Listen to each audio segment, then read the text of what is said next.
Alright, sit your candy asses down, classes in session.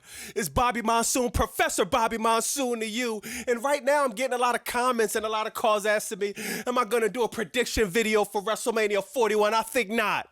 I've been saying the last few weeks, the last few months, the road to WrestleMania has been atrocious.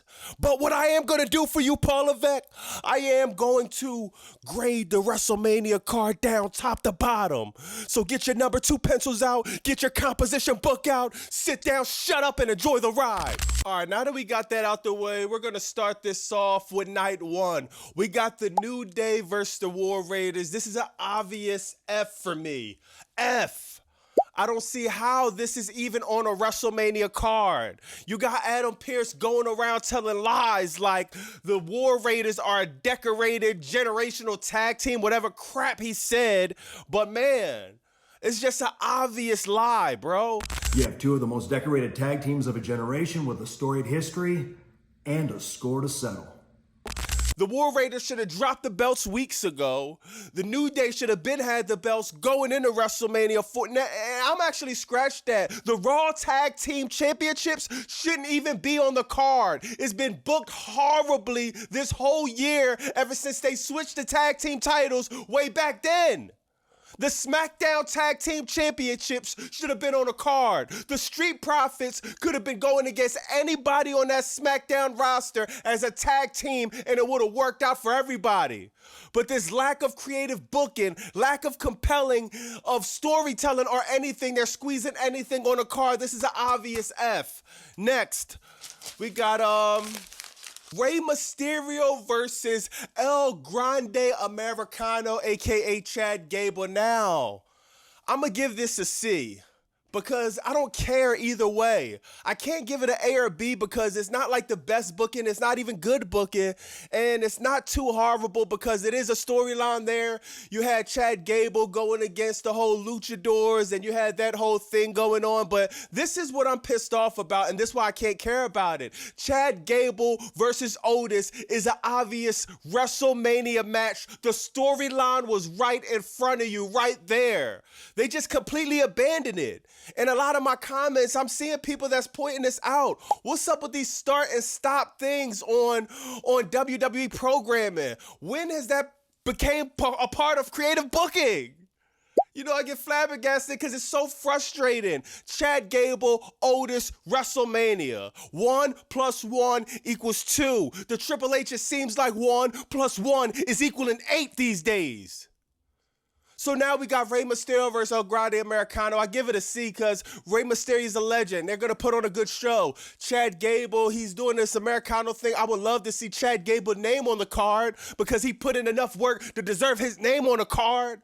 But I guess he got to get it however he could get it. I'm giving that match a C. I don't care either way. The outcome could be probably like a B, I guess, but I don't care either way.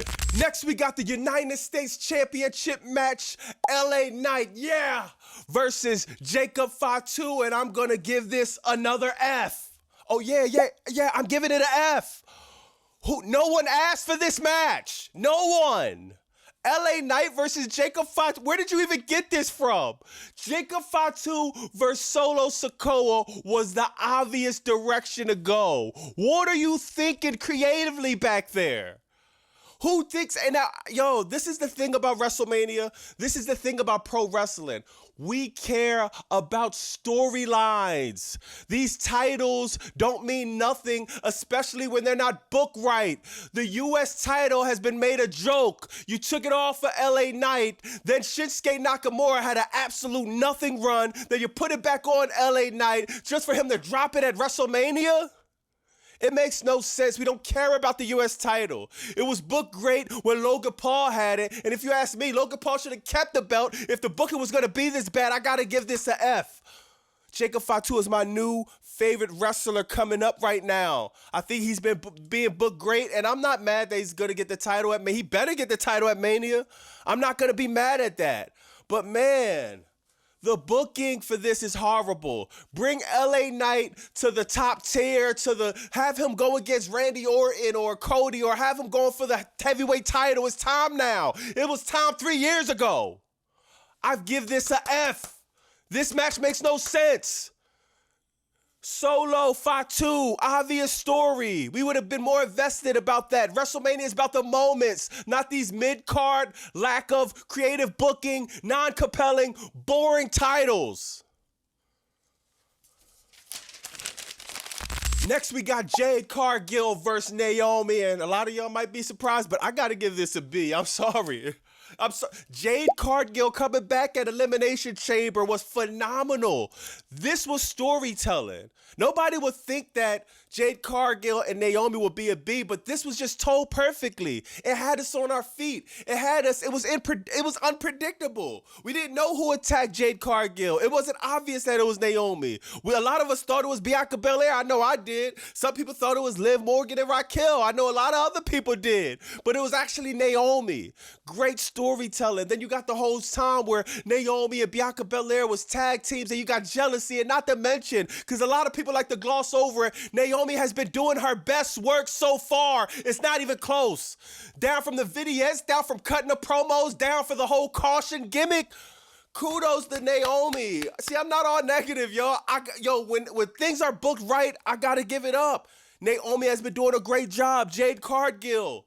She's been putting in a lot of work at the Performance Center. I believe WrestleMania 41, the lights are going to come on, and she's going to perform in tip-top shape. She's going to give a stellar performance. This is what WrestleMania is all about, storytelling. Who wins? I don't care, really, because the storytelling of it all is just what it's meant to be. I think this should have been a street fight too. I ain't gonna lie. WWE, stop acting like the women can't get in street fights or things can't get bloody like Mariah May and Toni Storm at AEW, man. Stop acting like that. Let these women go at it at WrestleMania 41. They deserve it. Great storytelling, great booking, great job for Naomi and Jade Cargill. It gets a B. Now we're gonna get right to Mr. Jey Uso and Gunther, and I'm not gonna lie, I gotta give this an F.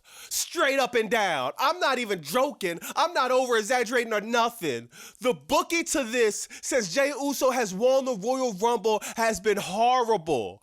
People think, Paul Levesque thinks that just because he got some people overseas yeeting crazy, and maybe a few people in the States yeeting crazy, that Jey Uso's at the top of the line. Jey Uso, you're cool. I like what Jey Uso does. I like the Jey Uso character, but creatively, how he's getting booked is like mind-boggling.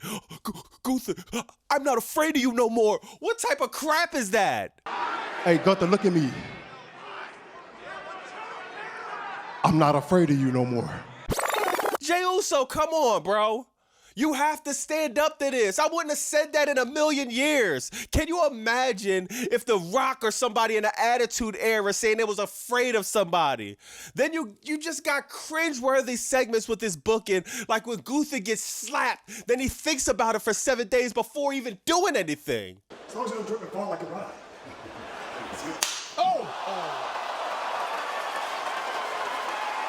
It's just weird. Imagine Stone Cold Steve Austin getting slapped, thinking 7 seconds if he's gonna do anything.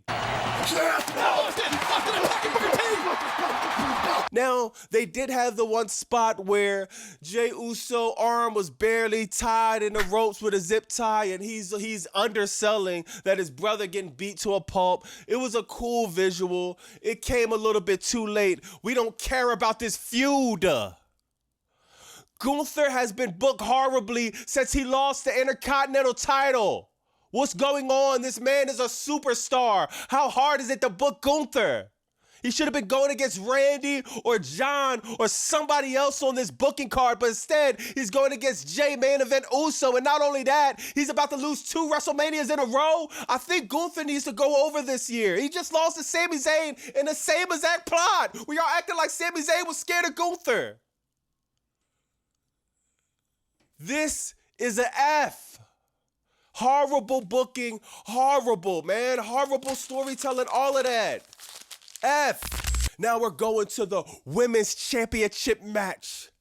It's Tiffy time. Tiffany Stratton versus Charlotte Flair. And I ain't gonna lie, man. This, I gotta give it a B, man. We going with B with this one, man. We're going with the B with this one, man. The storytelling haven't been perfect, but it hasn't been horrible. When anything is rooted in any sense of reality, it's always going to be great for us pro wrestling fans, man. They have real life heat in the back, and I think this could actually turn out special. Remember when Shawn Michaels and Bret Hart had real life heat in the back, and what happened? WrestleMania 12, one of the greatest Iron Man matches, one of the greatest matches ever in WrestleMania history. Over an hour of perfection, of pure art, of pure mastery in the ring. Now, I might have botched a word, but excuse me. This is a great opportunity for these two women to cement their legacy at the grandest stage of all time. It's not that hard. The card is horrible, and they have a perfect opportunity to steal the show. Tiffany Stratton has the talent, in-ring talent to do it. Charlotte Flair obviously has the in-ring talent to do it. Once again, I don't care about who wins, but I care about the booking going into it. I think both these women sold it really well. I think they both did a good job. They got to seal the deal this weekend at WrestleMania 41. I got to give this a B. Last, we got the triple threat match. Paul Heyman, CM Punk, Roman Reigns, Seth Rollins, and this is an easy one for me, a big ol' F. I don't see how you could have three future Hall of Famers in Roman Reigns, Seth Rollins, CM Punk, and the best thing you could think of coming up with is them wanting another grown-ass man attention. Paul Heyman's not the board of CKO. He is not no higher up at WWE. He's a wrestling manager. He's a wise man, aka he's a non-factor. The storytelling for this makes absolutely no sense. I don't see how CM Punk even agreed with Triple H to go down this route. What was the payoff for CM Punk having a historic Drew McIntyre event to be WrestleMania main event 41? CM Punk should have won the Royal Rumble. He should have main event at night 2. How hard is that to book? But instead, we get a forced triple threat match. Roman Reigns, Seth Rollins, the story tells itself. That's a WrestleMania match. Seth Rollins was a part of costing Roman Reigns his historic title reign last year. Why wouldn't they be going one-on-one? Why will we care if Paul Heyman is hanging on a pole and three men are trying to grab his attention? This is one of the horrible most bookings I've ever seen for a main event WrestleMania match. And I refuse to call anything night 1 a main event because the last match on night 2 is actually the main event. This gets 2 Fs in my book. Now we're on to night 2, the Women's Tag Team Championship match. Liv Morgan, Raquel Rodriguez versus Bayley and Lyra Valkyria. F. Like, what? This is not a WrestleMania match. This is not even a SmackDown match. This is not a house show. Liv Morgan might be the most improved at 2024, and this is the best you got for that woman? You should be ashamed of yourself, whoever's on that creative team. I don't care who you are. I always got to point the finger at Mr. Paul Levesque because he likes to take all the credit when everything's going semi-good. This is horrible. Liv Morgan deserves better. Lyra Valkyria and Bayley, what? You just threw a tag team together? And you mean to tell me you could fit the Street Profits on the WrestleMania 41 card? You gotta be shitting me. F.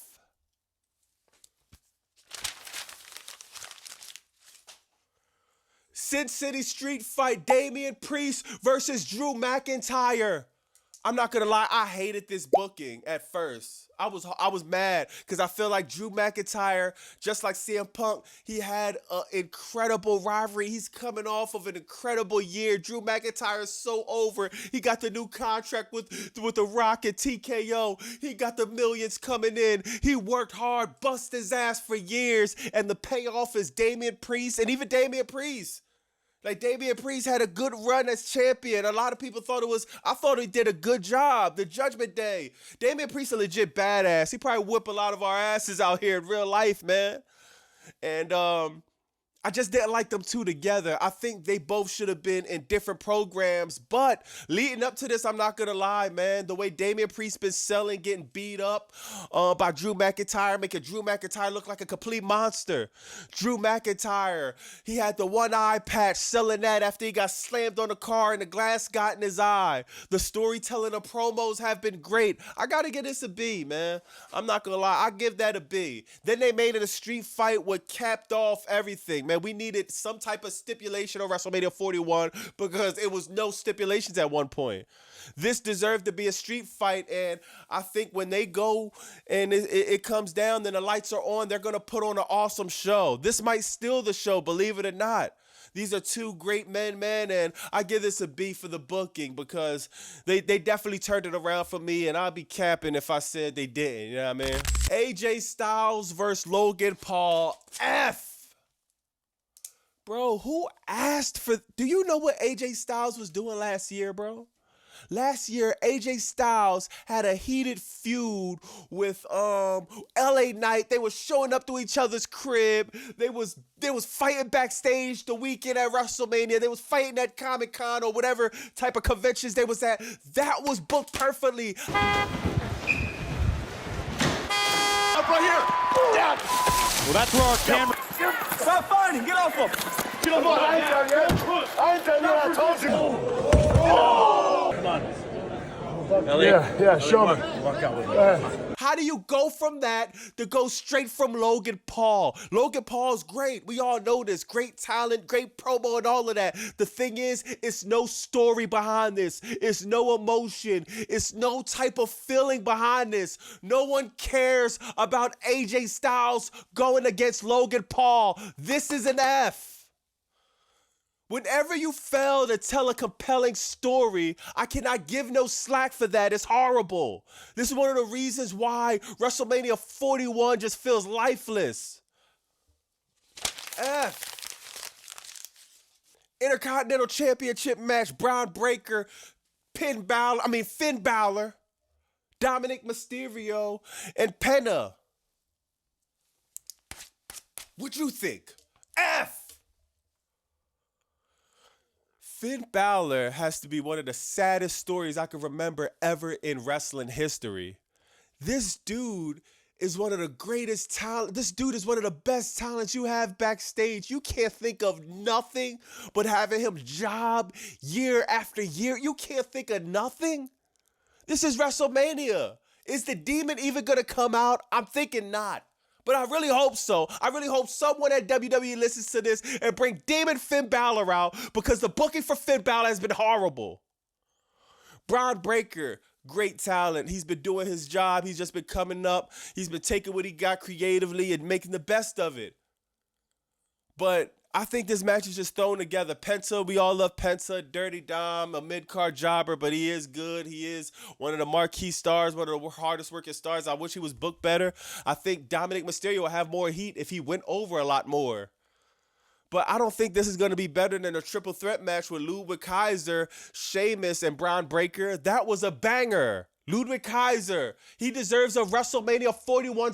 You mean to tell me, Triple H, you couldn't even fit Ludwig Kaiser on SmackDown WrestleMania? This is what I'm talking about. You can have a great year in WWE and just completely miss the boat, but you can fit the War Raiders on here. You can fit Lyra Valkyria and Bayley on here. It makes no logical sense.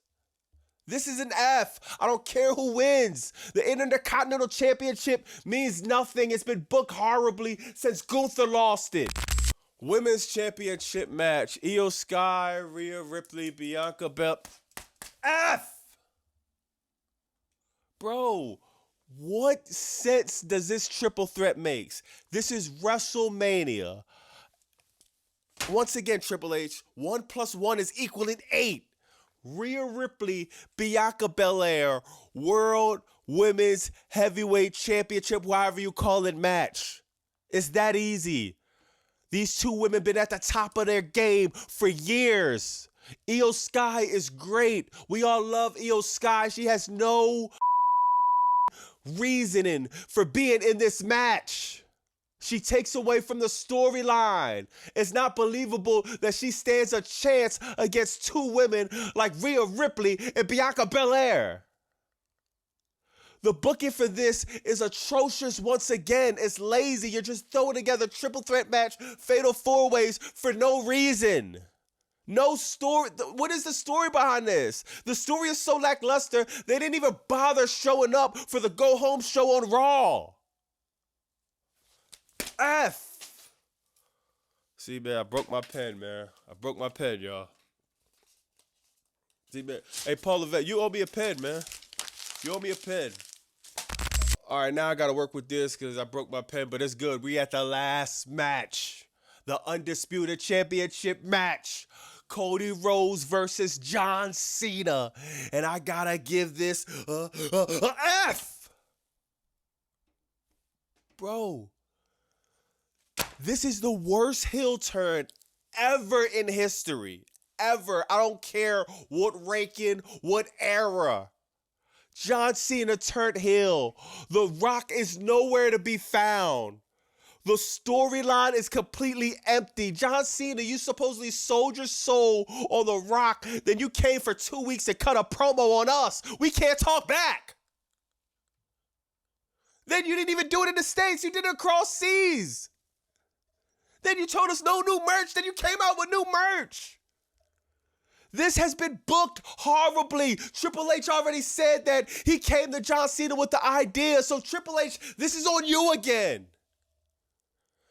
You had John Cena go heel after 20, 25, however many years, and this the best you could come up with? Like I said before, he should have just stayed babyface. WrestleMania is about the moments. It's about the storytelling. I would have much rather had a moment where John Cena winning his 17th championship, and that would have been an emotional ending to WrestleMania 41. But instead, we're going to have John Cena ending WrestleMania 41 as champion. Or you might get cold feet and you might keep the belt on Cody Rhodes. You book yourself into a corner. Either way, it's trash, it's horrible, and it gets an F. Let me know in the comments what y'all think about this. How would you grade WrestleMania 41? What do you think about my graded for WrestleMania 41? Am I over-exaggerating? Am I bugging? Is this the biggest WrestleMania ever? Am I missing something? Let me know in the comments what y'all think. Is Bobby Monsoon 215. Like, comment, subscribe. Wow! Class has been dismissed.